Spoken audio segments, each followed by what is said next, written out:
ஈரோடு மாவட்டம் திம்பம் மலைப்பாதையில் சிறுத்தை நடமாட்டம் இருப்பதால் வாகன ஓட்டிகள் சாலைகளில் இறங்க வேண்டாம் என்று வனத்துறை எச்சரித்துள்ளது. பண்ணாரி சோதனைச் சாவடி அருகே சாலையோரம் சிறுத்தை நடந்து செல்லும் காட்சியை அவ்வழியாக சென்றவர்கள் வீடியோ எடுத்து வெளியிட்டுள்ளனர். அதே பகுதியில் நீண்ட நேரம் சிறுத்தை சுற்றித் திரிந்ததால் வனத்துறையினருக்கு தகவல் தெரிவித்துள்ளனர். இதனையடுத்து திம்பம் மலைப்பாதையில் செல்லும்போது யாரும் சாலையில் இறங்க வேண்டாம் என்று ஆசனூர் வனத்துறையினர் அறிவுறுத்தியுள்ளனர்.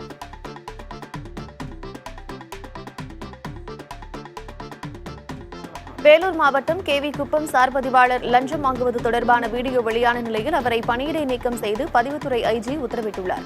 கேவி குப்பம் சார் பதிவாளராக இருந்த கவிதா பத்திரப்பதிவு செய்வதற்காக இடைத்தரகரிடம் லஞ்சம் வாங்கும் காட்சிகள் வெளியாகியிருந்தன. இந்த வீடியோவின் உண்மை தன்மை குறித்து விசாரணை நடத்தப்பட்ட நிலையில் முறைகேடாக பத்திரப்பதிவு செய்ய லஞ்சம் வாங்கியது தெரியவந்தது. இதனையடுத்து சார் பதிவாளர் கவிதாவை பணியிடை நீக்கம் செய்து பதிவுத்துறை ஐஜி தினேஷ் பொன்ராஜ் ஆலிவர் உத்தரவிட்டுள்ளார்.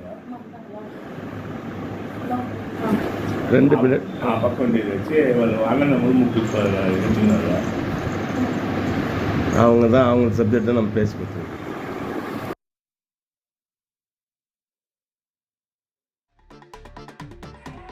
கள்ளக்குறிச்சி மாவட்டம் கச்சிரப்பாளையத்தில் மின் இணைப்பு வழங்க லஞ்சம் பெற்ற வணிக உதவியாளரை லஞ்ச ஒழிப்புத்துறையினர் கைது செய்தனர். அம்மாப்பேட்டை பகுதியைச் சேர்ந்த ஷியாம் பிரபாகர் என்பவர் மின் இணைப்பு வழங்க வேண்டி விண்ணப்பித்துள்ளார். மின் பொறியாளர் அலுவலகத்தில் வணிக உதவியாளராக பணிபுரிந்து வரும் வெங்கடாச்சலம் 15,000 ரூபாய் லஞ்சம் பெற்றுள்ளார்.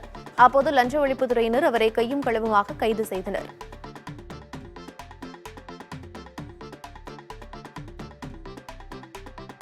சிவகங்கை மாவட்டம் மானாமதுரையில் புதிதாக கட்டப்பட்ட ஊராட்சி ஒன்றிய அலுவலக கட்டட வளாகத்தில் முறையான வடிகால் வசதி செய்யவில்லை என்று குற்றச்சாட்டு எழுந்திருக்கிறது. ஊராட்சி ஒன்றிய அலுவலகத்திற்கு சுமார் 4 கோடி ரூபாய் மதிப்பீட்டில் புதிய கட்டடம் கட்டப்பட்டது. இந்நிலையில் இந்த கட்டடத்தில் பல குறைபாடுகள் இருப்பதாக புகார் எழுந்து வந்த நிலையில் மழையின் காரணமாக கட்டடத்தை சுற்றி தண்ணீர் தேங்கியுள்ளது. ஒப்பந்ததாரர்கள் வடிகால் பணிகளை முழுமையாக முடிக்க அதிகாரிகள் நடவடிக்கை எடுக்க வேண்டும் என்று மக்கள் கோரிக்கை விடுத்துள்ளனர்.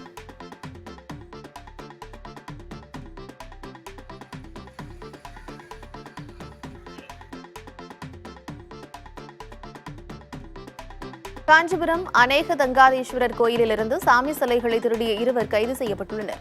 அநேக தங்காதீஸ்வரர் கோயிலிலிருந்து சிவன் மற்றும் பார்வதி பித்தளை சிலைகளை மர்ம நபர்கள் திருடிச் சென்றனர். இந்த சம்பவம் தொடர்பான தனிப்படை அமைத்து விசாரணை மேற்கொண்ட காவல்துறையினர் திருட்டில் ஈடுபட்ட குமரேசன் மற்றும் கார்த்திகை கைது செய்தனர். அவர்கள் சிறுகாவேரிப்பாக்கம் முனீஸ்வரன் கோயில் குளத்தில் மறைத்து வைத்திருந்த சிலைகளும் மீட்கப்பட்டன.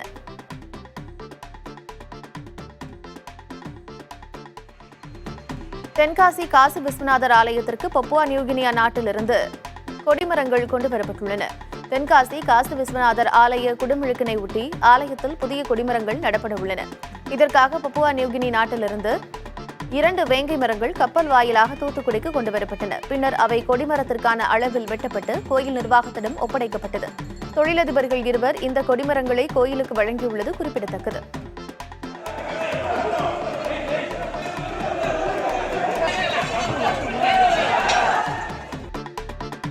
மேட்டூர் அணைக்கான நீர்வரத்து சற்று அதிகரித்துள்ளது. நேற்று வினாடிக்கு 5,258 கனஅடியாக இருந்த நீர்வரத்து தற்போது 6,548 கனஅடியாக உயர்ந்துள்ளது. இருந்தபோதிலும் அணைக்கான நீர்வரத்தை விட நீர் திறப்பு அதிகமாக இருப்பதால் மேட்டூர் அணையின் நீர்மட்டம் 119.24 அடியாக குறைந்துள்ளது.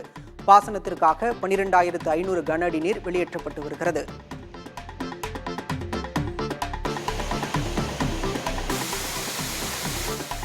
சேலம் மாவட்டம் ஆத்தூர் அருகே உள்ள ஆனைவாரி முற்றல் அருவியில் நீர்வரத்து அதிகரித்துள்ளது. கல்வராயன் மலைத்தொடர் பகுதிகளில் கனமழை பெய்தது. இதன் காரணமாக முற்றல் அருவிக்கு தண்ணீர் வரத் தொடங்கியுள்ளது. இதனால் சுற்றுலா பயணிகள் மகிழ்ச்சி அடைந்துள்ளனர்.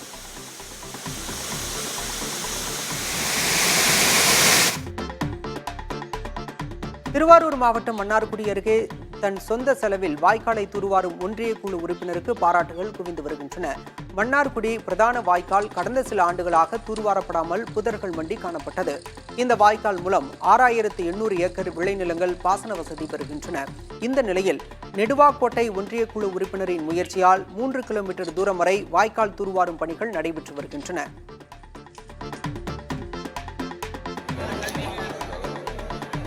ஓமலூர் ஆட்டுச்சந்தையில் ஆடுகள் வரத்து குறைவால் விலை அதிகரித்து காணப்பட்டது. ஓமலூர் மற்றும் காருவள்ளி ஆட்டுச்சந்தையில் ஆடுகள் வரத்து மிக மிக குறைவாக காணப்பட்டது. ஆடுகளை வாங்க வியாபாரிகளும் குறைந்த அளவே வந்திருந்தனர். ஆடுகள் வழக்கத்தை விட விலை உயர்ந்து காணப்பட்டது. 10 கிலோ எடை கொண்ட ஒரு வெள்ளாடு 11,000 ரூபாய்க்கும், செம்மறி ஆடு 9,500 வரையும், வளர்ப்பு குட்டியாடு 3500 ரூபாய்க்கும் விற்பனையானது.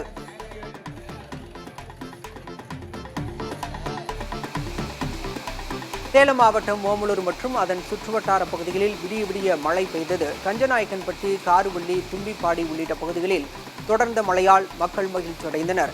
மழை காரணமாக அங்கு வெப்பம் தணிந்து குளிர்ச்சியான சூழல் நிலவியது.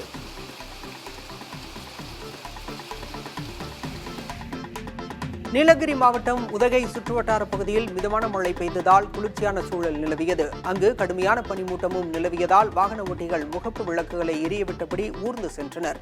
குளிரின் தாக்கம் அதிகமாக இருந்ததால் பொதுமக்களின் இயல்பு வாழ்க்கை பாதிக்கப்பட்டது.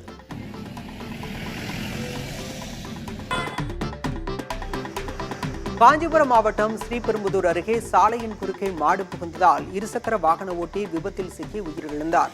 தர்மதுரை என்பவர் ஸ்ரீபெரும்புதூரிலிருந்து சோமங்கலம் நோக்கி இருசக்கர வாகனத்தில் சென்றபோது திடீரென சாலையின் குறுக்கே மாடு புகுந்தது.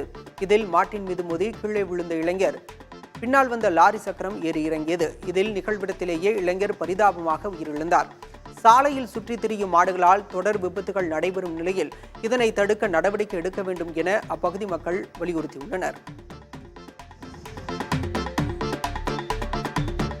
காரைக்காலில் மருத்துவமனை கழிவறை ஜன்னல் கம்பியை உடைத்து தப்பிய போக்சோ வழக்கு கைதியை காவல்துறையினர் தேடி வருகின்றனர். காரைக்காலில் போக்சோ வழக்கில் கைதான ராஜ்குமார் சக கைதியால் தாக்கப்பட்டதை அடுத்து காரைக்கால் அரசு மருத்துவமனையில் அனுமதிக்கப்பட்டார். இந்நிலையில் அவர் மருத்துவமனை கழிவறை ஜன்னல் கம்பி மற்றும் கண்ணாடிகளை உடைத்து தப்பிச் சென்றுள்ளார். அவரை காவல்துறையினர் தீவிரமாக தேடி வருகின்றனர்.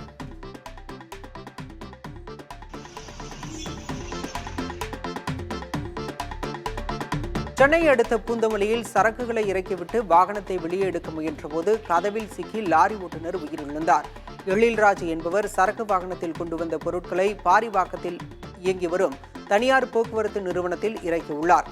பின்னர் மீண்டும் வெளியே செல்ல வாகனத்தை ஸ்டார்ட் செய்துவிட்டு பிற வாகனங்களில் இடிக்காமல் உள்ளதா என கீழே இறங்கி சரிபார்த்துள்ளார். அப்போது அந்த வாகனம் முன்னோக்கி நகர்ந்து சென்றதில் லாரியின் கதவில் அவர் சிக்கிக் கொண்டார்.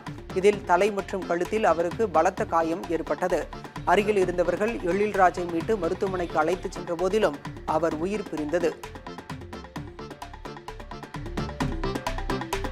திருச்சி பன்னாட்டு விமான நிலைய புதிய முனையத்தில் பொறிக்கப்பட்டுள்ள சமஸ்கிருத எழுத்து சர்ச்சையை ஏற்படுத்தியுள்ளது.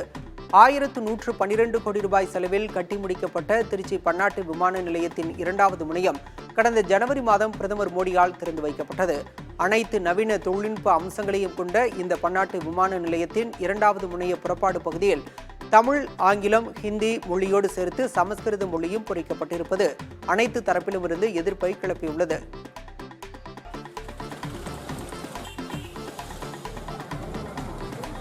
திருவண்ணாமலை மாவட்டம் ஆரணியில் இருசக்கர வாகன பெட்டியில் வைத்திருந்த 75,000 ரூபாய் பணத்தை திருடிச் சென்றவர்களை காவல்துறையினர் தேடி வருகின்றனர்.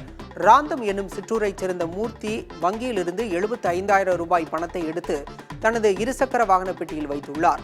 பின்னர் ஆரணி காந்தி சாலையில் வாகனத்தை நிறுத்திவிட்டு அங்காடி ஒன்றுக்கு சென்றுவிட்டு திரும்புகையில் பெட்டி உடைக்கப்பட்டு பணம் திருடப்பட்டிருப்பதைக் கண்டு அதிர்ச்சி அடைந்தார். அவர் அளித்த புகாரின் பேரில் அப்பகுதியில் இருந்த கண்காணிப்பு கேமரா பதிவுகளை கைப்பற்றிய காவல்துறையினர் விசாரணை மேற்கொண்டு வருகின்றனர். ஸ்ரீவில்லிபுத்தூர் ஸ்ரீ ஆண்டாள் கோயிலில் ஆடிப்பூர திருவிழாவின் இறுதி நிகழ்வான தீர்த்தவாரி வெகு சிறப்பாக நடைபெற்றது. ஸ்ரீ ஆண்டாள், ஸ்ரீ ரங்கமன்னாரின் திருவடிகளான சடாரிகளுக்கு திருமுக்குளத்தில் தீர்த்தவாரி நிகழ்ச்சி நடைபெற்றது. கோயில் யானை முன்பு செல்ல ஸ்ரீ ஆண்டாள், ஸ்ரீ ரங்கமன்னார் சடாரி ஊர்வலம் நடைபெற்றது. இதனையடுத்து 10 நாட்களாக பக்தர்களுக்கு அருள்பாலித்த இறைனை மீண்டும் தங்கள் இருப்பிடத்திற்கு சென்றது. வார விடுமுறையை முன்னிட்டு கொடைக்கானலில் சுற்றுலா பயணிகள் வருகை அதிகரித்துள்ளது. ஆகஸ்ட் மற்றும் செப்டம்பர் மாதங்கள் அங்கு 2வது சீசன் காலமாக கருதப்படுகிறது. தொடர் மழை காரணமாக அங்கு குளிர்ச்சியான சூழல் நிலவுவதால் சுற்றுலா பயணிகள் கொடைக்கானல் நோக்கி படையெடுத்து வருகின்றனர். இதனால் உள்ளூர் வியாபாரிகள் மகிழ்ச்சியடைந்துள்ளனர்.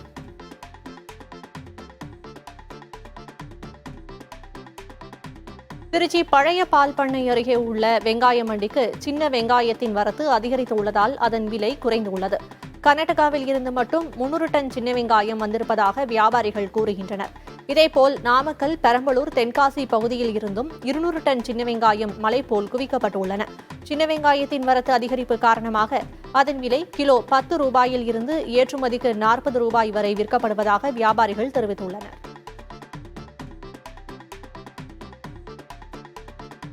திருவண்ணாமலை மாவட்டம் செங்கத்தில் சிறுவர் பூங்காவை பேரூராட்சி நிர்வாகம் முறையாக பராமரிக்கவில்லை என புகார் எழுந்துள்ளது. வேணுகோபால பார்த்தசாரதி பெருமாள் கோயில் அருகே உள்ள சிறுவர்களுக்கான பொழுதுபோக்கு பூங்காவில் குழந்தைகள் மட்டுமின்றி பொதுமக்களும் சென்று தங்கள் நேரத்தை செலவிட்டு வந்தனர். இந்த சூழ்நிலையில் பூங்காவின் சுற்றுச்சுவர் மற்றும் விளையாட்டு உபகரணங்கள் சிதிலமடைந்ததுடன் சமூக விரோதிகளின் கூடாரமாக மாறியதால் மக்கள் செல்வதை தவிர்த்துள்ளனர். இந்த சூழ்நிலையில் பேரூராட்சி நிர்வாகம் மீண்டும் இப்பூங்காவை புதுப்பித்து பயன்பாட்டிற்கு கொண்டுவர வேண்டும் என அப்பகுதி மக்கள் வலியுறுத்துகின்றனர். கிருஷ்ணகிரி மாவட்டம் சிகரலப்பள்ளி அரசு மேல்நிலைப் பள்ளியில் ஆபத்தான நிலையில் பள்ளி கட்டடம் இருப்பதால் மாணவர்கள் அச்சத்துடன் பயின்று வருவதாக புகார் தெரிவித்துள்ளனர். 400க்கும் மேற்பட்டோர் பயின்று வரும் இந்த பள்ளியில் போதிய அடிப்படை வசதிகள் இல்லாமல் தவிப்பதாக மாணவர்கள் கூறுகின்றனர். மேலும் பள்ளி மேற்கூரையின் ஓடுகள் பெயர்ந்து அவ்வப்போது ஒவ்வொன்றாக கீழே விழுந்து வருவதால் உடனடியாக கட்டடங்களை சீரமைக்க வலியுறுத்தியுள்ளனர்.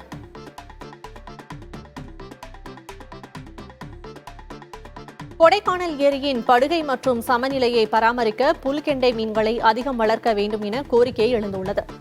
அங்கு ஆண்டுதோறும் மீன்வளத்துறை மூலம் ஆயிரக்கணக்கான புல்கெண்டை மீன் குஞ்சுகள் விடப்படும் நிலையில் தற்போது வரை அதற்கான பணிகள் தொடங்கப்படவில்லை என புகார் எழுந்துள்ளது. ஏரியில் புல்கெண்டை மீன்களை விட நடவடிக்கை எடுக்க வேண்டும் என சமூக ஆர்வலர்கள் வலியுறுத்தியுள்ளனர்.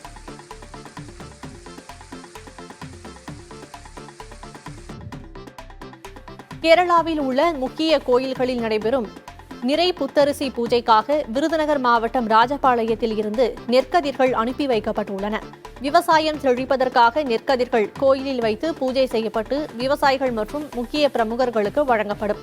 கேரளாவில் பிரசித்தி பெற்ற கோயில்களில் நடைபெறும் இந்த நிறை புத்தரிசி பூஜைக்காக ராஜபாளையம் ஐயப்ப பக்தர்கள் குழு சார்பில் 120 கட்டு நெற்கதிர்கள் கேரளாவுக்கு அனுப்பி வைக்கப்பட்டது. உலக பழங்குடியினர் தினத்தை நீலகிரி மாவட்டம் கூடலூரில் பழங்குடியின மக்கள் உற்சாகமாக கொண்டாடினர். கூடலூரில் தமிழ்நாடு பழங்குடியின சங்கத்தின் சார்பில் உலக பழங்குடியினர் தினம் கொண்டாடப்பட்டது. இதில் பழங்குடியின மக்கள் பங்கேற்று பாரம்பரிய முறைப்படி கடவுளை வணங்கி விதைகளை விதைத்தனர். மேலும் பாரம்பரிய இசைக்கருவிகளை இசைத்து நடனமாடினர்.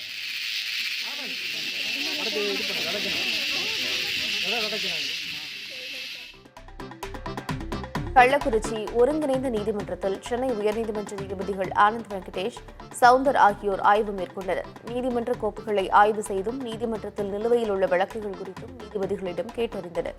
மேலும் நீதிமன்றத்தில் நடைபெற்ற வழக்கு விசாரணைகளையும் உயர்நீதிமன்ற நீதிபதிகள் பார்வையிட்டனர். ஜேசிபி வாகனம் மோதியதால் தஞ்சை திருச்சி சாலையில் புதிதாக திறக்கப்பட்ட வணிக வளாகத்தின் சுற்றுச்சுவரின் ஒரு பகுதி இடிந்து விழுந்தது.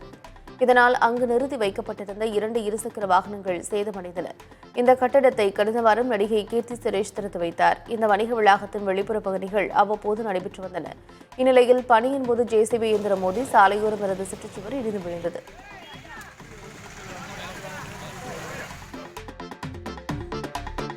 திருவண்ணாமலை மாவட்டம் போலூர் அருகே குடியிருப்புகளைச் சூழ்ந்த மழைநீரை அகற்ற நடவடிக்கை எடுக்காத அதிகாரிகளை கண்டித்து கிராம மக்கள் சாலை மறியலில் ஈடுபட்டனர். கனமழையால் வெண்மணி ஊராட்சியில் குடியிருப்புகளை மழைநீர் சூழ்ந்ததில் பொதுமக்கள் வீடுகளை விட்டு வெளியே வர முடியாமல் அவதியடைந்தனர். மழைநீரை அகற்றக் கோரி தகவல் தெரிவித்தும் நடவடிக்கை எடுக்காமல் அதிகாரிகள் மெத்தன போக்குடன் செயல்படுவதாக புகார் தெரிவித்து பொதுமக்கள் சாலை மறியலில் ஈடுபட்டனர். பின்னர் கிராம மக்களிடம் காவல்துறையினர், ஊராட்சி ஒன்றிய அதிகாரிகள் பேச்சுவார்த்தை நடத்தியதைத் தொடர்ந்து சாலை மறியல் விலக்கிக் கொள்ளப்பட்டது.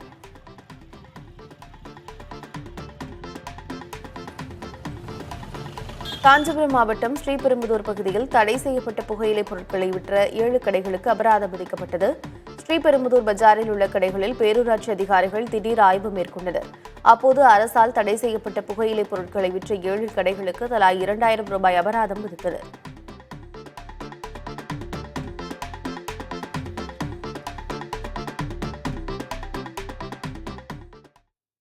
மக்கள் குறைதீர்ப்பு கூட்டத்தில் பங்கேற்றவர்களுக்கு காரைக்கால் ஆட்சியர் சொந்த செலவில் மதிய விருந்து அளித்த சம்பவம் அரங்கேறியிருக்கிறது. காரைக்கால் மாவட்ட நிர்வாகத்தின் சார்பில் மக்களை தேடி மாவட்ட ஆட்சியர் என்ற திட்டம் செயல்படுத்தப்பட்டு வருகிறது. இந்த திட்டத்தின் கீழ் மக்கள் குறைதீர்ப்பு கூட்டம் மானாம்பேட்டை கிராமத்தில் நடைபெற்றது. இதில் பங்கேற்று பொதுமக்களுடைய குறைகளை கேட்டறிந்த காரைக்கால் மாவட்ட ஆட்சியர் மணிகண்டன் கூட்டத்தில் பங்கேற்ற பொதுமக்களுக்கு சொந்த செலவில் மதிய உணவளித்தார். அப்போது அவர் பொதுமக்களோடு அமர்ந்து உணவு அருந்தினார்.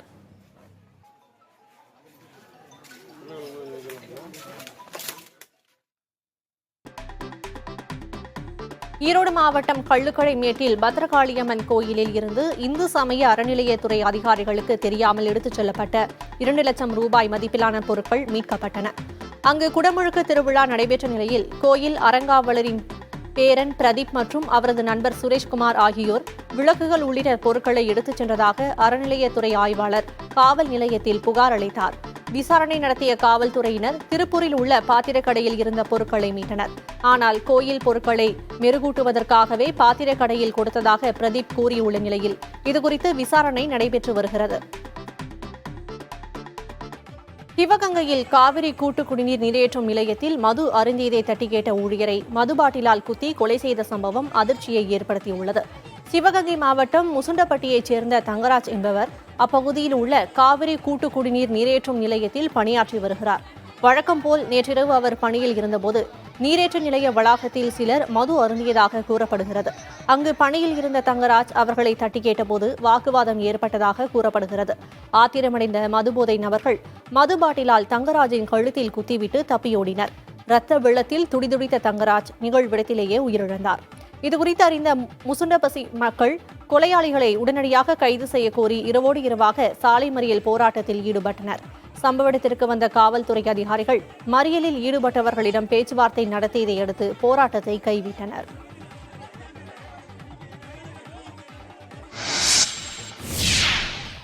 மாமதுரை விழாவையொட்டி டபுள் டக்கர் பேருந்தில் பொதுமக்கள் ஏராளமானோர் உற்சாகமாக பயணித்தனர். மதுரை மாநகரின் மரபையும் பண்பாட்டையும் கொண்டாடும் மாமதுரை விழா கடந்த 8ஆம் தேதி தொடங்கியது. வருகிற 11ஆம் தேதி வரை நடைபெறும் இந்த திருவிழாவில் வியாபார சந்திப்பு, சுற்றுலாவை மேம்படுத்துவதற்காக பட்டம் விடும் திருவிழா என பல்வேறு நிகழ்ச்சிகளுக்கு ஏற்பாடு செய்யப்பட்டுள்ளன. அதன் ஒரு பகுதியாக டபுள் டக்கர் பேருந்து பயணம் தொடங்கப்பட்டுள்ளது. இதில் முன்பதிவு செய்த பொதுமக்கள் ஏராளமானோர் உற்சாகமாக பேருந்தில் பயணித்து மதுரையின் முக்கிய சாலைகளில் வலம் வந்தனர். தொடர்ந்து 2 நாட்களுக்கு பழங்காநத்தம் RTO அலுவலகத்தில் இருந்து பெத்தானியாபுரம் வரையில் டபுள் டக்கர் பேருந்து இயக்கப்படும் என தெரிவிக்கப்பட்டுள்ளது.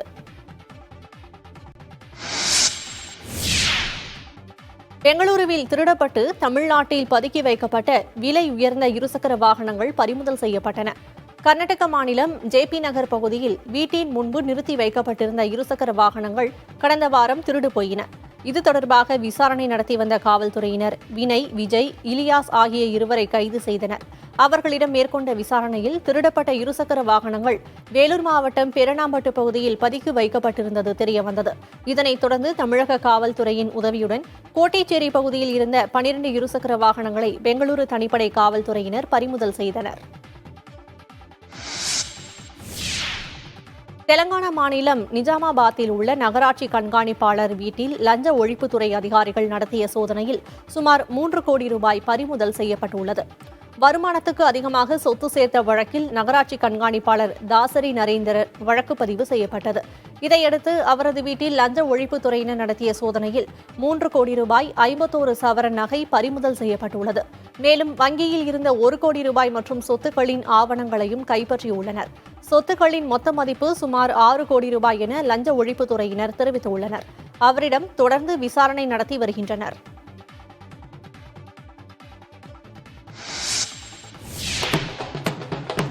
பாரிஸ் ஒலிம்பிக்கில் வெண்கலம் வென்ற இந்திய ஹாக்கி அணியினருக்கு டெல்லி விமான நிலையத்தில் உற்சாக வரவேற்பு அளிக்கப்பட்டது. உற்சாக மிகுதியில் இருந்த வீரர்கள் நடனமாடி மகிழ்ச்சியை வெளிப்படுத்தினர்.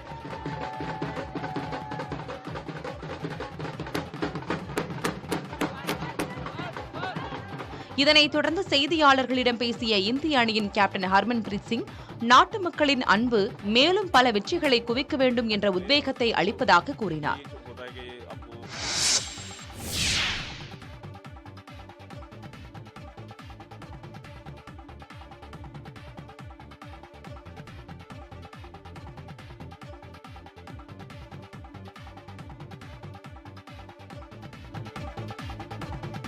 கடைசி உலகப் போர் படத்தின் முதல் பாடலான பூம்பாஸ்டிக் பாடலை படக்குழு வெளியிட்டுள்ளது. இந்த பாடலை சின்ன பொண்ணு, ஆதி, ராஜன் செல்லையா ஆகியோர் இணைந்து பாடியுள்ளனர். ஹிப்ஹாப் ஆதி தானே இயக்கியும் நடித்தும் இசையமைத்தும் உள்ள திரைப்படம் கடைசி உலகப் போர். இந்த படத்தின் படப்பிடிப்பு ஏற்கனவே நிறைவடைந்த நிலையில் இந்த ஆண்டு செப்டம்பர் மாதத்தில் படத்தை வெளியிட திட்டமிடப்பட்டுள்ளது. போர் தொடர்பான கதைகளத்தில் உருவாகி இருக்கும் இந்த படத்தின் ஃபர்ஸ்ட் லுக் போஸ்டர் மற்றும் கிளிம்ஸ் வீடியோ சில தினங்களுக்கு முன்பு வெளியானது.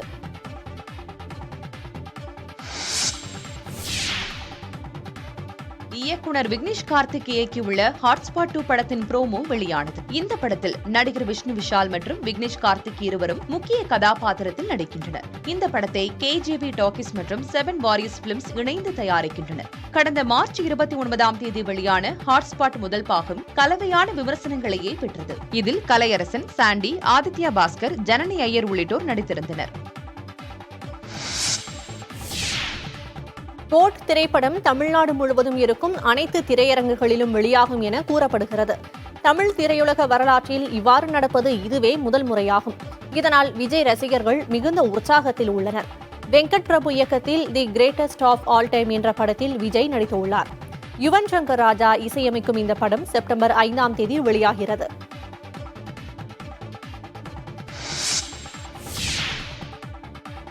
மல்யுத்தத்தில் வெண்கலம் என்ற அமன் ஷெராவத்துக்கு நடிகர் கமல்ஹாசன் வாழ்த்து தெரிவித்தார்.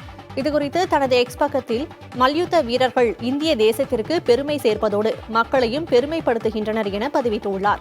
ஆடவர் மல்யுத்தத்தில் 57 கிலோ எடைப்பிரிவில் பியூர்டோ ரிகோ வீரர் டாரியன் குரூஸை வீழ்த்தி அமன் ஷெராவத் வெண்கலம் வென்றார்.